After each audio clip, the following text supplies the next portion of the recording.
I talk about race and racism and issues of culture. I help people kind of own their stories and narratives in a way that feels empowering. I really center these experiences as necessary building blocks to identity formation. And there's so much richness in it, and there's also so much, pain. Welcome to Voices of Esalen. I'm Sam Stern. Today's episode is an encore presentation of a previously recorded interview with an amazing guest, Dr. Han Ren, a clinical psychologist who is a practitioner of what she refers to as decolonial mental health, which is to say, liberation-oriented, anti-oppressive, culturally informed therapy. Some of Dr. Ren's specialties include Asian American mental health, anxiety, perfectionism, high achievers, children of immigrants or third culture kids, anti-racism, and parenting. Dr. Ren practices from a justice-oriented, systems-informed framework. She's also a force to be reckoned with on TikTok, amassing a large following on a platform she uses in an attempt to make therapy accessible and applicable to our everyday lives. Together, we talked about how white supremacy can be internalized, what it looks like when you center BIPOC mental health in treatment, how one can attempt to decolonize language, the conceptual shift from a dyadic trauma perspective to a collective societal notion of trauma, as well as her struggles as a recovering perfectionist. Dr. Han Ren, thank you so much for joining us today on Voices of Esalen. Thank you so much for having me. It's a pleasure to be here. So during our pre-interview, you suggested that we begin by both of us sharing our identities. I really like that idea. So how about we do that? Yeah, sounds like a great place to start. I'd like to follow your lead because I want to hear how you phrase it and what stuff that you choose to speak to. Sure. Yeah. I think there's so many elements to identity and positionality. So I'm just going to share a few of my more salient ones. So I identify as a 1.5 generation Chinese American immigrant and a third culture kid. So I was born in China, but I was raised in the US, one foot in each world. My intersectional identities include I am cisgendered, hetero, passing, currently able-bodied, financially secure, average sized, neurodivergent, and a woman. What is neurodivergent, Dr. Ren? It's when your brain is a little quirky, so people who have any sort of mental health differences, it doesn't have to be mental health differences, just like different ways of looking at the world might fall under the category of neurodivergent. So I have ADHD. It's something that I was diagnosed with as an adult, and it just made a lot of sense in the way that I process information and relate to the world. And you sort of you split the identity talk into two kind of subcategories, and one of the categories was intersectional. So can you speak to what intersectional identities kind of are? Yeah, it's the crossroads of two identities in which your experience is unique, where either one of those categories will not capture it. So, as a woman and as a Chinese American, as an immigrant, like any of those one categories will not capture my unique experiences. And they're not additive either. They are uniquely different, as a Chinese American woman, for example, as one of, example of intersectionality here for my identities. I have a very different experience than, say, a Chinese American man or a Chinese man or a Chinese woman, so it is just sort of capturing the crossroads of several different identities. Thank you. Yeah, this is great already. I feel like I'm learning a lot from you. All right, I'm gonna have a go at it. My name's Sam. Yeah. I'm white, cisgender, hetero guy, married, father. I am Jewish, of the non-religious Jewish type of person, liberal from the South. And I guess my family has been in United States since the kind of like typical Jewish story of late 1800s or early 1900s, coming over from Eastern Europe.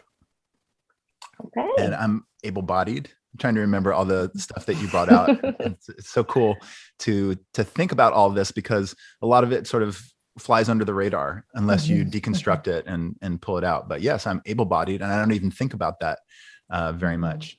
And I would say I'm not too neurodivergent, although raising a 2-year-old has made me a little bit. It's a challenge for all brains to raise toddlers. I feel you. You have 2 kids, right? I do have 2 kids. Yeah. How old are they? They are 10 and almost 5. So I'm a little bit, further along in that parenting journey where I can say there is some light soon. Oh my God. Thank you. Well, you are a therapist specializing in working with anxiety, perfectionism, high achievers, and children of immigrants. And I have also heard you referred to as a practitioner of decolonial mental health. Could you please speak a bit about your work and how you work?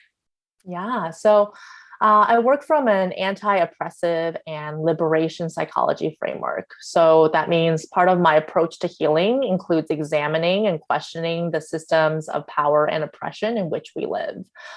So I extend the process of healing and mental health in general to beyond the individual.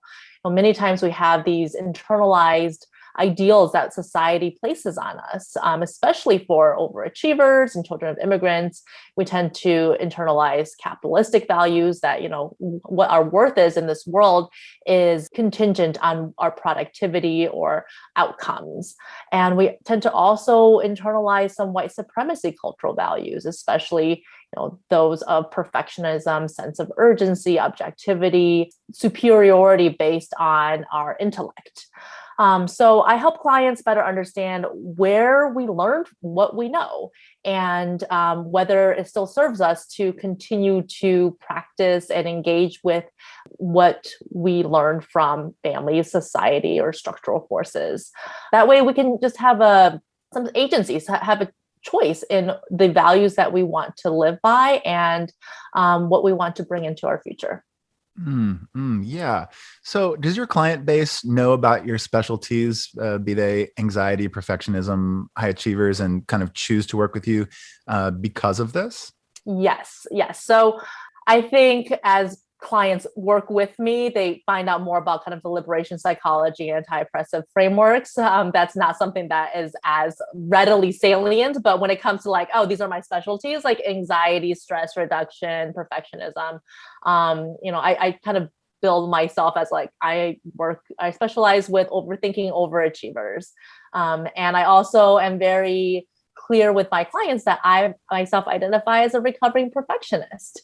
So I have that lived experience of what it looks like and means to kind of, dismantle and challenge my internalized ideals of who and what I should be, to try to find some balance. Because generally people are successful, but less happy.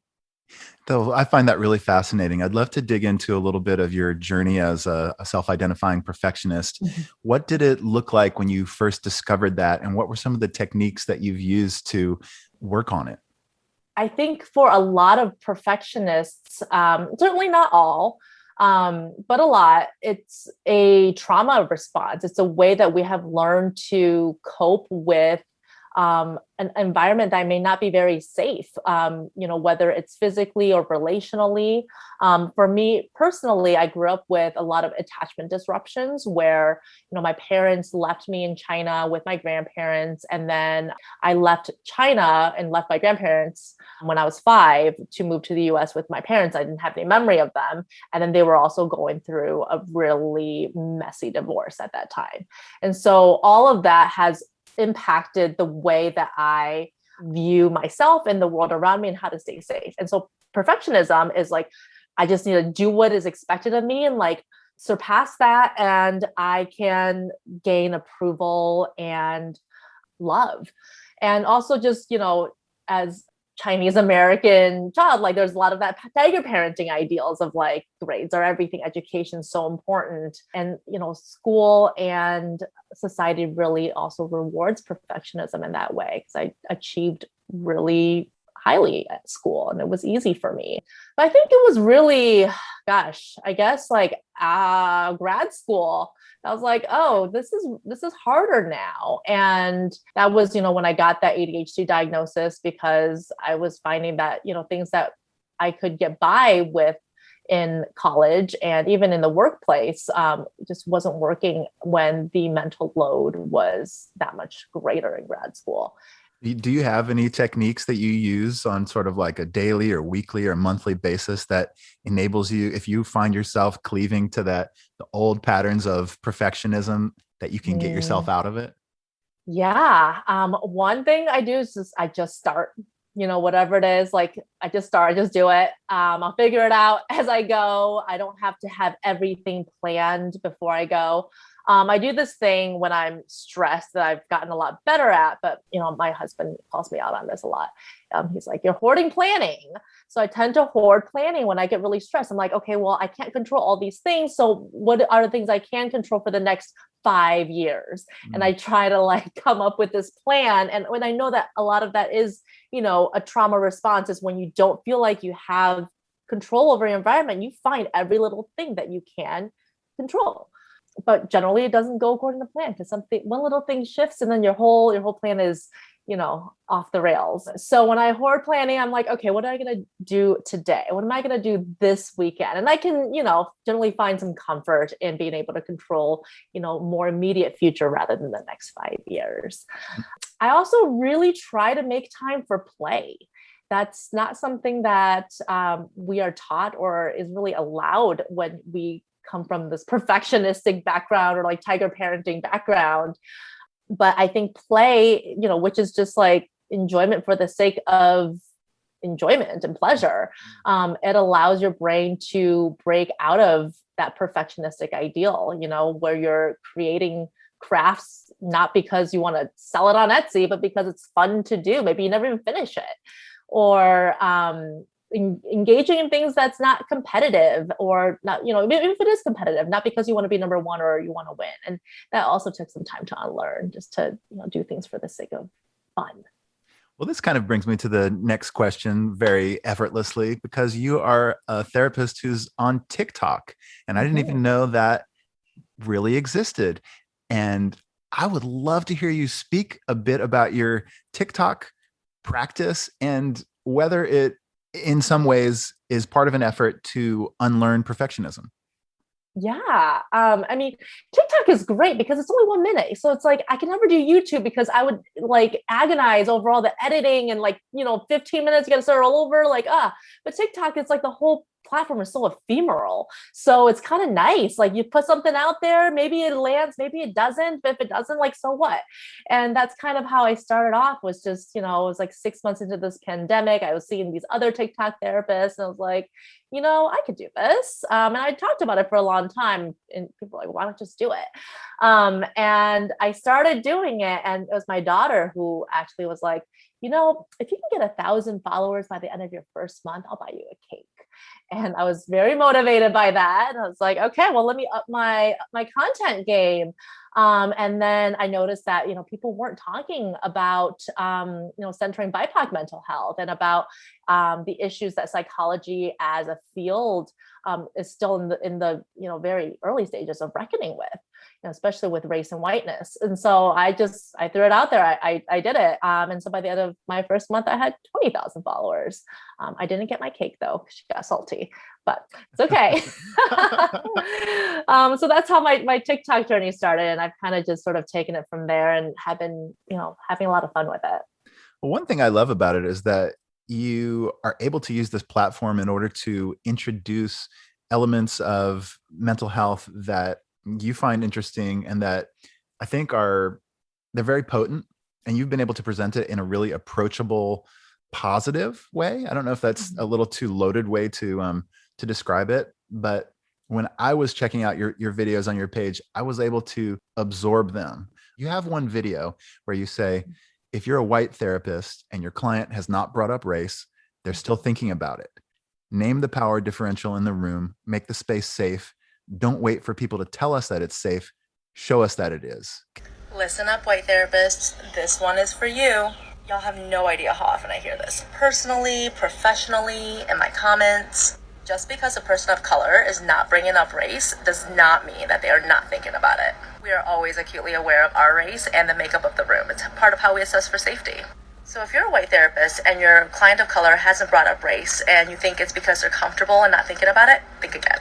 This is why it's imperative for white therapists to bring up race and whiteness. Your client's not always going to feel safe to do so. Name the power differential that's in the room. Say, hey, I know I'm white and you're a person of color and our lived experiences are different. What's it like to be sharing with me today? Do not put it on your clients to bring up the racial trauma. Make the space safe so that they feel okay to bring it up. And do not only count on therapists of color to do this work. We need allies and co-conspirators in this. We're tired. This applies too if you want to be a white friend to people of color. Don't wait for us to tell you it's safe. Show us that it is. Yeah. So a lot of times people tell me, in my comments and in my own therapy sessions about their past therapists, my friends, my DMs, people, come up to me and I say like, I have this white therapist or I have this white therapist and I don't feel like I can bring up race because they never brought up race. Do you think I should just like find a new therapist or what should I do about this? Big part of it has to do with not feeling like they have permission or that whole parts of their identity will be held with care should they bring up race. They don't want to offend whoever they're talking to or, bring up a lot of like fragility and push back and like be gaslit about it.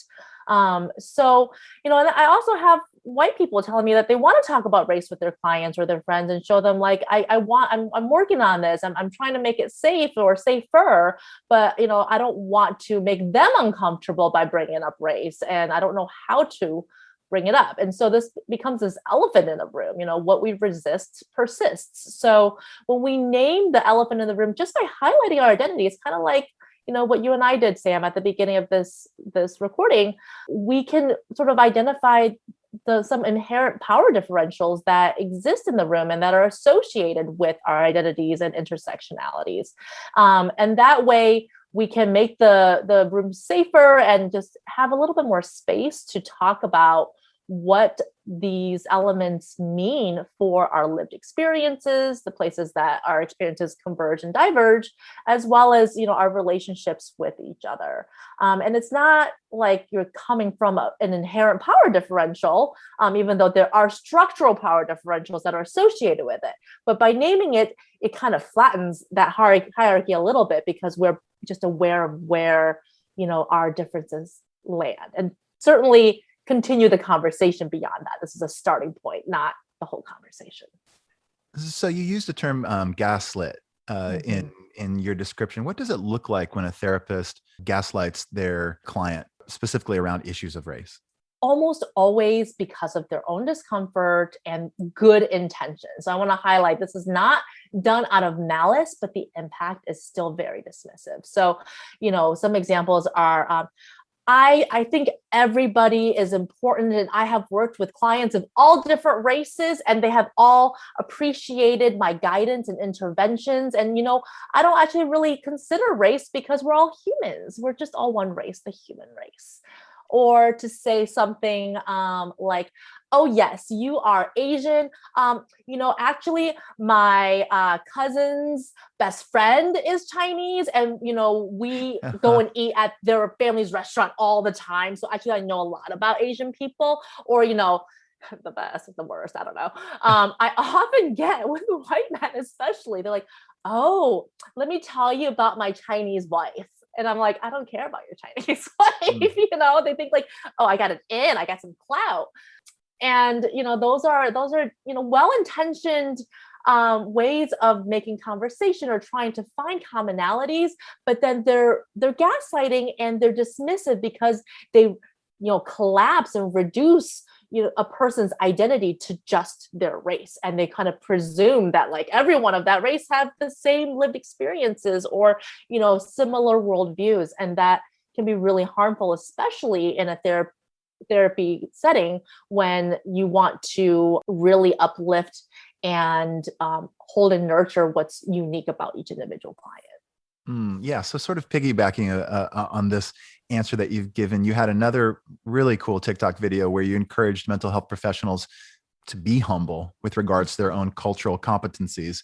and you encourage therapists to get education around their clients' specific cultures and not from the clients themselves, as obviously it's not their job to educate their own therapists. Can you talk a bit about how that process might work? Yeah, I was thinking about this question earlier, and I just came up with a really great example. So I was working with this gay man for several years, and like sex would come up, but like kind of in passing, and it's not something that he like really went into depth with until he like exited a long-term relationship and is now playing the field more sexually. And he brought up like, well, I didn't want to bring this up with you because I don't know if you know the ins and outs of gay sex. Like there's a lot of preparation work and just a lot of terminology and like activities that like most cis women might not know of.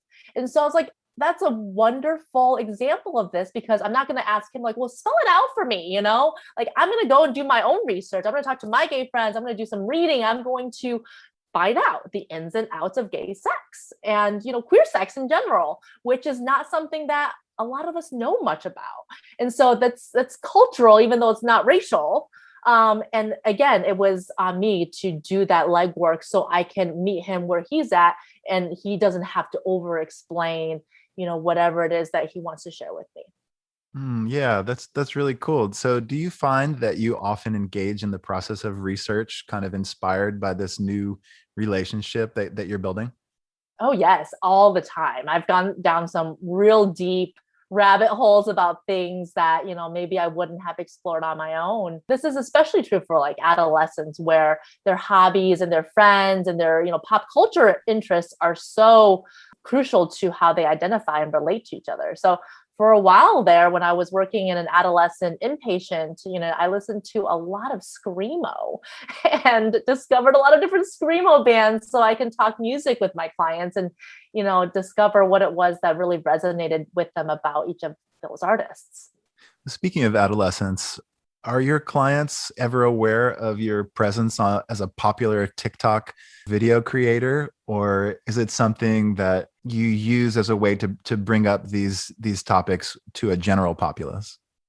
It's more of a general populace. When I first started, because it was like such a funny thing, I was like, oh, haha, I'm on TikTok now, but now I feel like it's a little bit odd to like bring it up. But generally, I've had several clients come like, oh, I saw your BuzzFeed article, or hey, my partner's friend shared one of your videos on Instagram, and they're kind of like, oh, I didn't know that you like had this whole other world going on. But especially as I'm kind of examining the distribution of like my clinical work versus my content creation versus other work, sometimes I have to be a little tighter with boundaries and, not taking on new clients. And that's when some of that comes out. It's like, oh yeah, I'm taking, a week off from seeing clients, but I'm still working. Well, what are you working? Okay, I'm making some content or working on my book or whatever. So, so it's becoming a little bit more integrated as part of the sessions. And I'm not one of those blank slate or a therapist where I refuse to talk about myself entirely, but I try to make it relevant to my client's life. And some of them want to talk a little bit more about like, oh, what's going on in your world, and others. Yeah, I'm curious about because some of the juiciest videos really are around this liberation psychology. How do your clients react to the videos or to the topic of liberation psychology? What is it like in process and in practice with them? Mm. I don't know if all of them have seen that content. So I'm not sure, but, race and, more of that kind of like, yeah, I guess like working from a liberation psychology framework is something that is very much integrated into our work together, where we talk about like their golden handcuffs with, their cushy jobs with lots of perks, but then they are exhausted. And then, we bring up the notions of capitalism in that, and like also the dialectics of capitalism. This is a system in which we exist and live, but it's also in a lot of ways harming us. So we can't ignore that when we talk about our mental health. And I'm not saying like just quit your job, but how do we work within the system in a way that preserves our sanity? And so they're certainly aware of, my stance and my, my politics, I guess, just from work with me. And I don't hold that back from them because I do think it's an important part of how we work. And there's been a few clients who we've had really different politics, and depending on where we are in our work together, and what I perceive their readiness is for change, and also for what they need me to be to them, I will, either share more or less, depending on their readiness. What does it look like when you center BIPOC mental health in treatment? Yeah, it's a great question. I talk about race and racism and issues of culture and what it's like to engage with predominantly white institutions, how the cultures are different when, workplaces reward extroversion over introversion, and more of this like gregarious Western ideal of this like bubbly worker versus, a more reserved someone with an Asian background. I talk about differences in relating to different people that they have in their life, and whether race can play a role in that, and whether culture plays a role in that. I talk about their experiences as children of immigrants or first generation immigrants themselves, or, descendants of immigrants. I talk about trauma and the way that oppression in communities of culture and color can, manufacture trauma, and how every immigration story is a trauma story, really. And I really center these experiences as necessary building blocks to identity formation. They're neither good nor bad, they just are. And there's so much richness in it, and there's also so much, pain in it. And so I help people kind of own their stories and narratives in a way that feels empowering, and gives them agency over what they want to bring into their future based on, what they understand about themselves and how they have learned to operate under these systemic forces. Can you talk a little bit about how one might internalize white supremacy in this society? Oh yeah, so many ways. There's so many, white supremacist cultural values that we don't even see as white supremacist cultural values, right? Like you like the notion of objectivity. Like, is anything clearly objective? Well, you look at like artificial intelligence, and that's supposed to be objective, but it's not, because the programmers who made them were not objective. Look at science. Well, who were the sample? What kind of where did they recruit the sample from? Is so it might be objective for this demographic, is objective to everybody. A sense of urgency, like in white supremacy culture, it's like everything's got to be responded to immediately. The idea of timeliness, like we've got to decolonize time as a construct. Like not everything has to be exactly on time, and that requires people to like not go to the bathroom, not eat. This idea of defensiveness. When we feel like triggered, where we immediately go into like, okay, well, that's not what I meant. And then this is how, trying to protect ourselves, like the CYA, like cover your ass culture. This idea of worship of the written word. Are you a good communicator? Are you able to express yourself in writing? Well, not everyone expresses themselves that way. Some people are excellent storytellers, and their stories are more narrative, or like time is more circular in the way they express their ideas. This idea of quantity over quality. We're always striving for more and bigger and better. And, we don't ever really are satisfied with like enoughness. The opposite of scarcity is not abundance, it's enoughness. And so all of these ideals that like make America great in so many ways can also really make America harmful in lots of ways. Do you feel that you internalized white supremacy culture as a child or an adolescent? And if so, have you been able to kind of break free from that as an adult in any ways?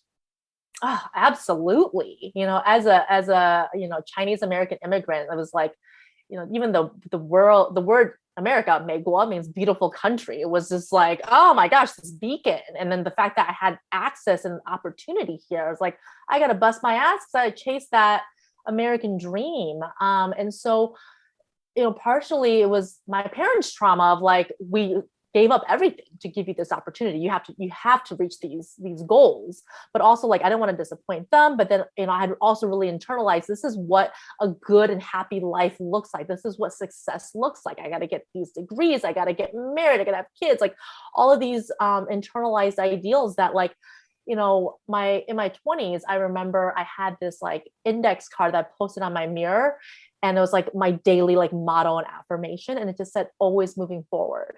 And there was this like stick figure, like running. And I mean, and that was how I lived my life. And I felt like, oh yeah, I checked all of these boxes off. But like when I turned 30, I felt this like immense grief, because I was like, was I even present for any of it? Was I even aware of any of it? Like I got the degree, I got the house, I got the kid, I got the husband, but then it's like, now what, right? If you are always just trying to check things off, then you'll never be satisfied. And so I feel like I've spent the last decade of my life, I think more like the last 5 years, since I've felt more permission in having my own practice to just like run it however I want, to try to dismantle and unlearn some of that. But it is so hard, and I have so much more to do and such a ways to go. But I am aware of a lot of this and how it continues to live in me. Like I suck at resting. I suck at relaxing. When I'm resting, it's still like my mind is always going, and I still want to like make a craft. At least I want to do something. I'm not good at being still. I don't like to meditate, so it's hard to unlearn all of these things. And I think that's, probably going to be my life's journey, and something I'm working on forever.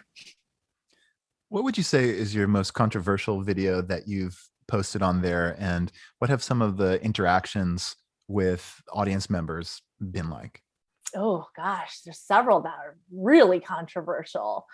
My first controversial one was how psychology is written in white supremacy, which is a series I have, several videos on, and people are like, why don't you go do your own research then? Go back where you came from. It's just, people are just very defensive and fragile about that. Or just like the word white supremacy makes some people just really prickly, like, they just really associate it with like, neo-Nazis, which is, one type, but it's like white supremacy as an ideology is just, culture, really normative culture.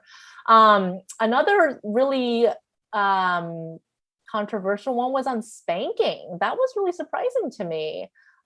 Because there were so many people who were like, I was spanked and I came out fine, spoil the rod, or no, what was it? Spare the rod, spoil the child. Like all of the conservative biblical ideas around spanking came out. And that was like really, really disheartening, of just like, people will get into these huge arguments of like, well, you're the one who deserves to be beat, like vitriolic stuff, Wow. What point of view did you put forward on spanking? I shared this Harvard study that came out that looked at fMRI data of brains of children who had been spanked versus children who had been severely abused, and showing that there's not much differences in the brain and, the parts of the brain that gets activated, and that, the sphere response gets activated in children who are mildly spanked and never really abused. So it's just saying that like, just don't do it. It's like not, there's better ways, and it's not going to bode well. But that was highly controversial. And I think like the more recent, oh gosh, there's so many, there's so much. One video that came out that was kind of controversial, that was kind of surprised, was just like different words to use, of like, instead of using tribe, use my people. And it was just like a very short 15-second clip where I'm like pointing in the air and just like grooving. I love that one. Music, that one was cool. That was like let me see. You instead of powwow, you say meeting or brainstorm. Yeah. Instead but man, of spirit animal, that was, you say, go ahead. Yeah, the Patronus persona. But I mean, every single word that I said instead had some sort of backlash. And so it was so interesting, because it was like, people were like, you can't police language. Every single word has evolved from other language, from Latin and German, and the English language is not original. And then some of the words I suggested as alternatives were actually also like not great alternatives. People were like, don't use fursona because the furries community is marginalized. Okay. Or like, don't use Patronus because J.K. Rowling is a TERF. So all of these things, it's like, wow, like people just have some very strong feelings. And then also people were just like, this is like performative allyship. This is like fake activism. This is the definition of first world problems. When you're trying to police people's language, don't you have better things to do with your time? And so, that's when I really realized, like, gosh, not enough or too much always. Wait, I want to give you the platform for a second to tell me why decolonizing language matters. Why do words matter? I think, certainly there are words that have historically been used to oppress, marginalize, and harm people. And those are certainly words that we do not want to use in our day-to-day language. And, in that video, I didn't include like overtly harmful words, but they're just words that like I think I want to use less of because now I know the roots of it.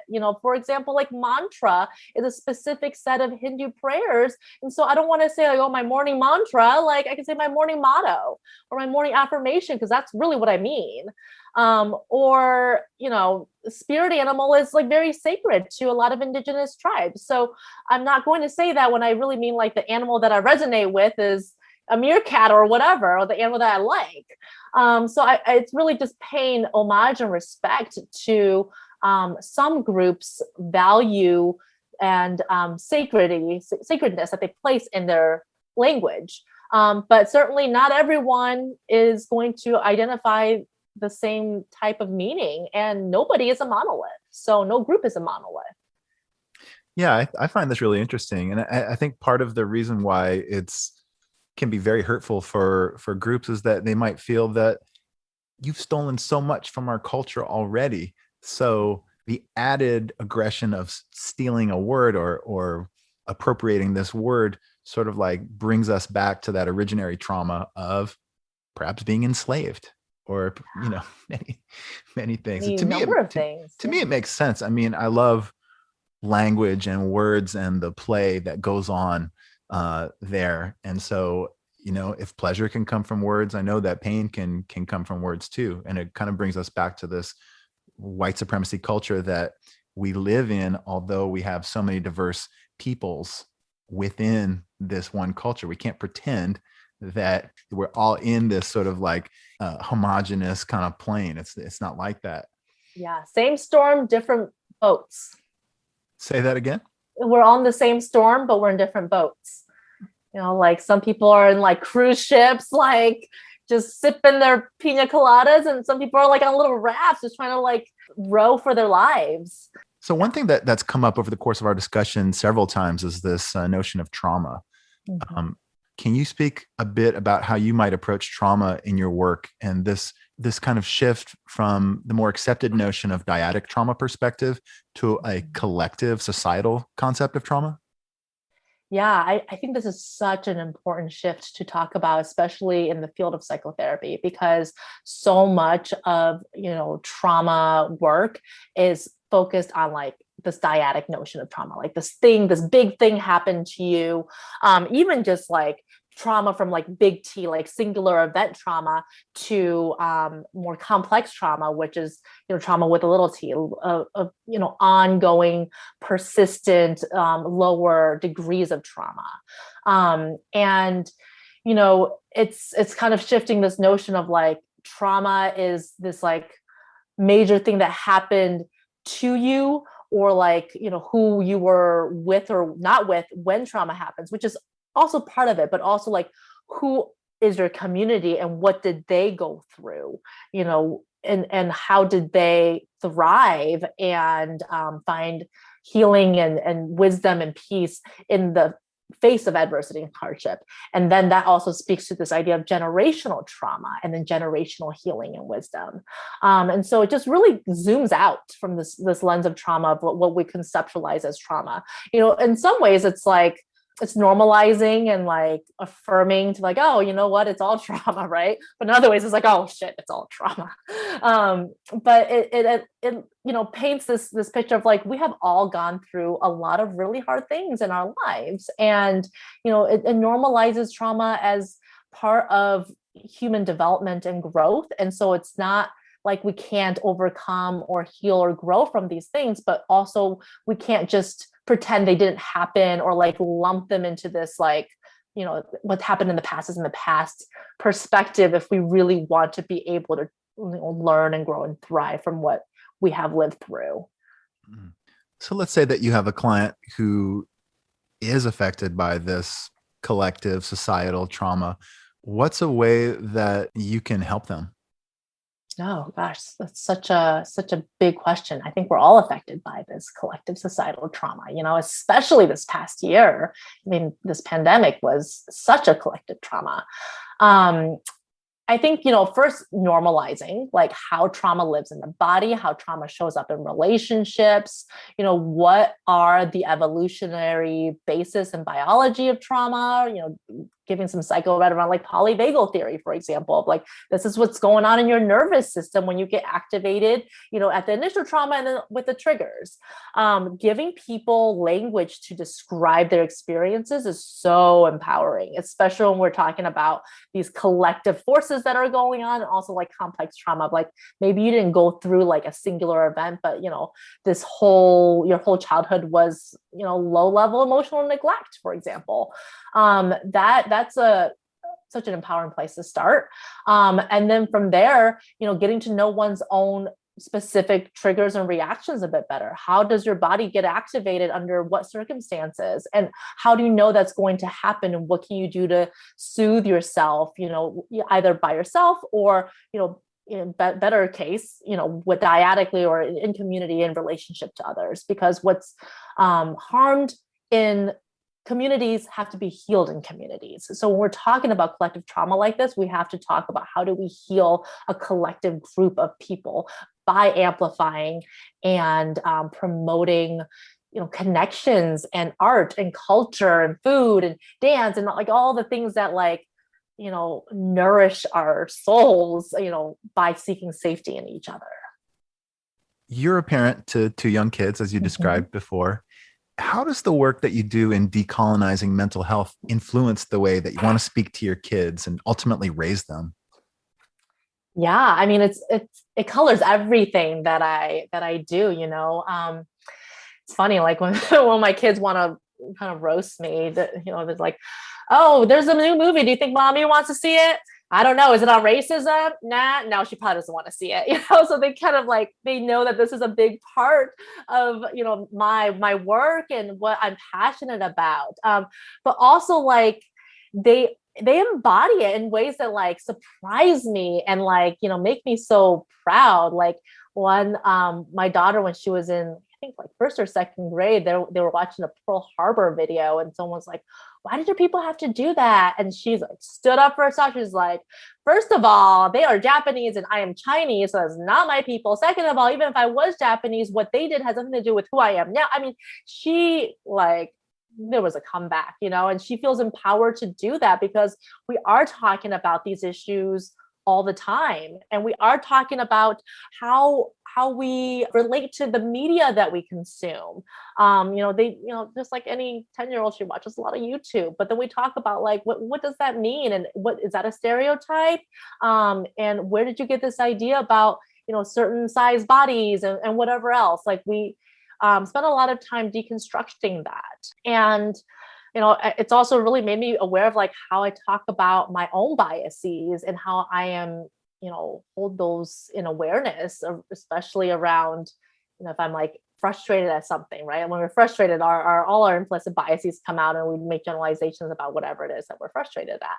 And, I have to catch myself sometimes, or I have to course correct and say like, actually, said that in anger. What I actually mean is this. And so I think there's some drawbacks to like having a psychologist mom too, because it's all the feelings, right? We're always talking about feelings, but there's no feeling or idea that is like not acceptable in my family. They know to ask questions about everything, and they know that I'll give them a pretty straight and developmentally appropriate answer to it, because it's part of respecting their personhood and respecting that they'll be able to integrate the pieces in a way that makes sense to them as they grow. Well, I can empathize with them. I grew up with a psychologist parent. My father still is a psychoanalyst, and ultimately I think it was great. There's some weirdness. He had a home office, and I had people coming over. I'm like playing basketball, and clients show up in the driveway. Hey, what's up? But there was that feeling that nothing was really off the table. It's like, hey, this is what I do for a living, is talk to people and draw them out. So that was fun. I like that answer. So I was wondering, we have a little bit of time left, if you would want to go through a speed round with me. And you don't have to be you don't have to be super short in your answers or whatever, but I just have little quickies. Yeah. What's your secret superpower? What's one thing that you're really good at that maybe not many people know about? I'm actually really socially awkward. And people don't, get that sense from me. I'm an extrovert. I'm a socially awkward extrovert where I love people. But I'm actually like kind of socially awkward, but I am able to harness that awkwardness into like a mutual awkwardness. And I talk about it, I name it, and then we're like best buddies and we're able to connect from there. And so, I think that's probably my superpower. I can name whatever awkwardness is in the room and then use it to, our collective advantage in building a connection or a bridge with someone. Oh, that's huge. That's good. You live in Texas. What's the best and worst thing about Texas? Oh gosh. I live in Austin, Texas, which is a little bit different than the rest of Texas. That's probably one of my favorite things about it, is that I do feel very, for the most part, safe in my city. It's a very progressive, inclusive place. I think there is, some optical allyship here, though. People think because we're so progressive that they don't have more work to do, or that, microaggressions aren't happening. I think there's actually a lot of work to do. Who are the most, the safest liberals here? They're probably the white-skinned, able-bodied, upper middle-class ones. And so I think underneath that veneer, there is still a lot of work that gets buried, because we're this spot of blue in a sea of red. What would you do for work if you weren't a psychotherapist?